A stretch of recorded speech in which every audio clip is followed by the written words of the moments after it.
अप्रैल 2012 की गर्मियों की एक शाम महाराष्ट्र के रायगढ़ के जंगल में गांव के ही एक किसान को आधी जली हुई लाश मिलती है। उस लाश से अजीब सी स्मेल आ रही थी। ऐसा लग रहा था कि ये लाश जो भी हत्या किया उसने जल्दी जल्दी में ही इसको ज़मीन के नीचे पूरा ना दफन करके एक सूटकेस में बंद करके थोड़ा ज़मीन के नीचे और थोड़ा ऊपर जल्दी जल्दी में छोड़ के जो भी कातिल है वो चला गया है।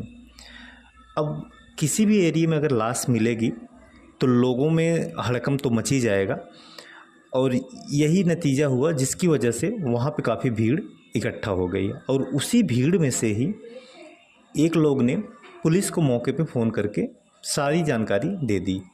पुलिस मौके पे पहुंची और इसकी कोई गुमशुदगी की रिपोर्ट न दर्ज होने के कारण लाश को दोबारा उसी जगह पे थोड़ा गड्ढा करके दोबारा से उसको दफन करके पुलिस वहां से चली गई। इस बात के लगभग एक साल बाद अप्रैल 2013 में मुंबई पुलिस कमिश्नर राकेश मारिया जी को एक अननोन कॉल आता है। फ़ोन पर बात कर रहा शख्स ये बताता है कि सीना बोरा का मर्डर मुंबई के एक बिजनेसमैन पीटर मुखर्जी और उनकी पत्नी इंद्रानी मुखर्जी ने किया था। अब नॉर्मली ऐसी जानकारी आने पे तो पुलिस तुरंत मौके पे ही तहकीकात में लग जाती है, जानकारी में लग जाती है। लेकिन यहाँ पे पुलिस कमिश्नर राकेश जी को जो नाम बताया जा रहा है ये कोई आम आदमी नहीं थे, आम लोग नहीं थे। ये एक बिजनेसमैन जो पीटर मुखर्जी जो नाम बताया गया ये एक स्टार ग्रुप के सीईओ थे और उनकी पत्नी इंद्रानी मुखर्जी ये आइनॉक्स मीडिया की एक मीडिया कंपनी चलाती थी। अब देखने से तो ये केस हाई प्रोफाइल लग रहा था, इसी वजह से कमिश्नर साहब ने अपने इस केस को गुप्त तरीके से इन्वेस्टिगेट करने के लिए सोचा। इसलिए उन्होंने अपने सबसे भरोसेमंद ऑफिसर दिनेश कदम को ये केस सौंपा और हिदायत दी कि इस केस को बहुत ही गुप्त तरीके से इन्वेस्टिगेट किया जाए। अब इंस्पेक्टर दिनेश सीना बोरा की पूरी जानकारी निकालने लगे और जांच में पता चला कि 24 अप्रैल 2012 से ही सीना बोरा गायब है और उसी दिन सीना बोरा ने अपने बॉयफ्रेंड राहुल से भी ब्रेकअप किया था जिस दिन से वो गायब थी। इंद्रानी के अकॉर्डिंग जो उनकी हालांकि मौके पर उन्होंने सबको बहन बताया था लेकिन एक्चुअल में उनकी बेटी थी सीना बोरा। इंद्रानी मुखर्जी के अकॉर्डिंग सीना बोरा 2012 से ही यूएसए शिफ्ट होकर के ही वहाँ पढ़ाई कर रही हैं। अब कुछ दिन इन्वेस्टिगेशन के ये वक्त कुछ दिन ऐसे ही बीत जाता है कि तभी इंस्पेक्टर दिनेश को एक लीड मिलती है। वो लीड ये थी कि मुखर्जी परिवार के ड्राइवर श्यामवीर राय, ये नाम याद रखिएगा, श्यामवीर राय के पास से एक गन बरामद होती है।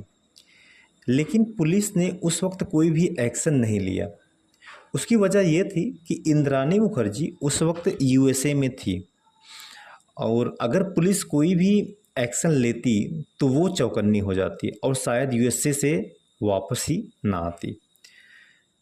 कुछ दिन बाद इंद्रानी मुखर्जी जब इंडिया वापस आ जाती है तब उसके ड्राइवर श्यामवीर राय को पुलिस हिरासत में ले लेती है और थोड़ी सख्ती से पूछने पर ड्राइवर टूट जाता है और पुलिस के सामने वो हत्या की सारी कहानी बताता है। जो कि ये कहानी शुरू करने से पहले आपको एक चीज़ हम बताते चलें कि यहाँ पे इंद्रानी मुखर्जी और पीटर मुखर्जी की पूरी डिटेल आपको एक बार समझा देते हैं कि क्या क्या किस तरीके से है। इंद्रानी मुखर्जी ने पीटर मुखर्जी से पहले 2 शादियाँ की थी, तो मतलब पीटर मुखर्जी उनके तीसरे हस्बैंड थे जिसमें से पहली शादी से सीना बोरा का जन्म हुआ था जो कि यहाँ पे विक्टिम है, जो मर्डर हुआ है उनका नाम है सीना बोरा। इसका आपको जानकर हैरानी होगी कि दुनिया को इंद्रानी मुखर्जी ने सीना बोरा को अपनी बहन बताई जबकि एक्चुअल में सीना बोरा उनकी बेटी थी। इसके बाद इंद्रानी दूसरी शादी संजीव कुमार से करती है जिनसे उनके 2 बच्चे होते हैं। अब इंद्राणी मुखर्जी तीसरी शादी, संजीव कुमार से तलाक के बाद इंद्राणी मुखर्जी तीसरी शादी पीटर मुखर्जी से करती हैं, जो कि स्टार ग्रुप के सीईओ थे, उस वक्त सीईओ थे। पीटर मुखर्जी के बारे में बताएं तो इनकी एक शादी पहले हो चुकी थी, जिससे इनको 2 बच्चे थे, जिसमें से एक राहुल भी था। ये नाम याद रखिएगा, राहुल। इंद्राणी मुखर्जी और पीटर मुखर्जी से पहली शादी में कुछ, इंद्राणी मुखर्जी जो है पीटर मुखर्जी से पहली शादी के बारे में कुछ भी नहीं बताती और सीना बोरा को खुद की बहन बताती, जबकि एक्चुअल में सीना बोरा उनकी बेटी थी इंद्राणी मुखर्जी की। और सीना बोरा इंद्राणी मुखर्जी के साथ ही रहती थी, जिसकी वजह से इंद्राणी और इंद्राणी के सौतेले बेटे राहुल से उसकी करीबियाँ बढ़ जाती हैं और ये करीबी धीरे धीरे प्यार में बदल जाती है।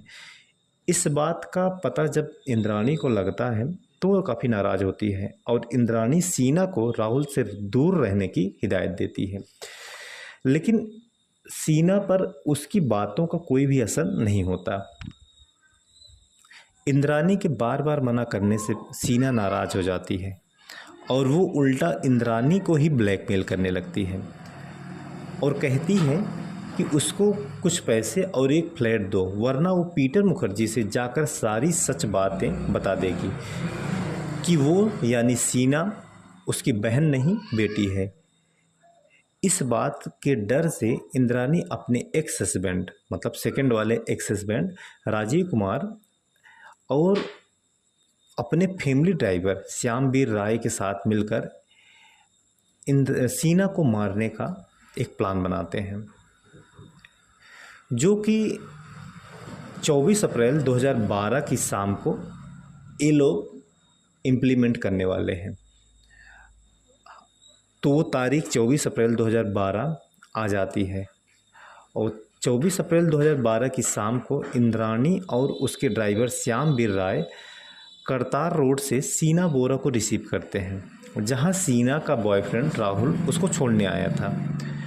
सीना के कार में बैठते ही इंद्राणी उसे पीने के लिए पानी देती है, जिसमें उसने नींद की कुछ गोलियां मिलाई हुई थी।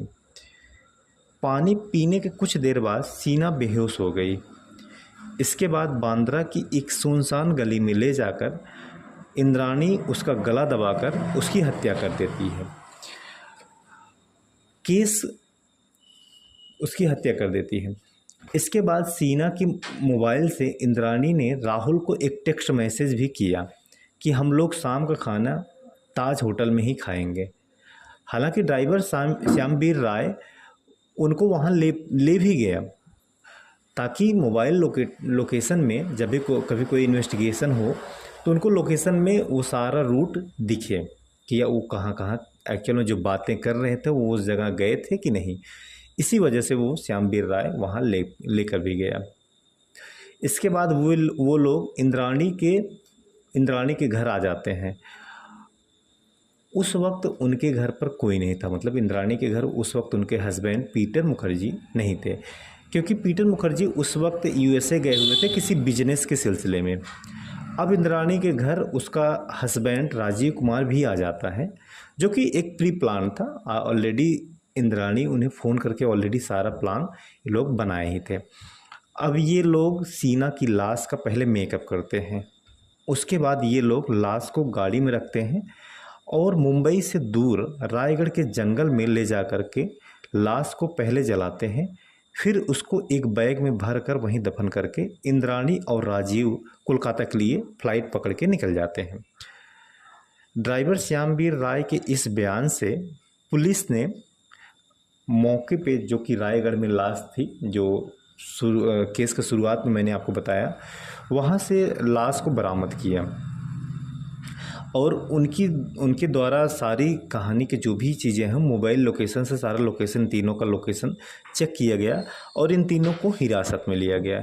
हालांकि पीटर मुखर्जी को इस केस में बरी कर दिया गया, क्योंकि इसमें पीटर मुखर्जी और उनके इंद्राणी सीना के बॉयफ्रेंड राहुल का कोई भी हाथ नहीं था, इसलिए कोर्ट ने इन लोगों को बाइज्जत बरी कर दिया। बाकी तीनों आरोपी जेल में अपनी सज़ा काट रहे हैं। तो ये कहानी आपको कैसी लगी कमेंट करके ज़रूर बताइएगा। बाकी चैनल प्लीज़ लाइक शेयर और सब्सक्राइब जरूर करिएगा और ऐसी कहानी देखने के लिए हमें फॉलो ज़रूर करें। धन्यवाद।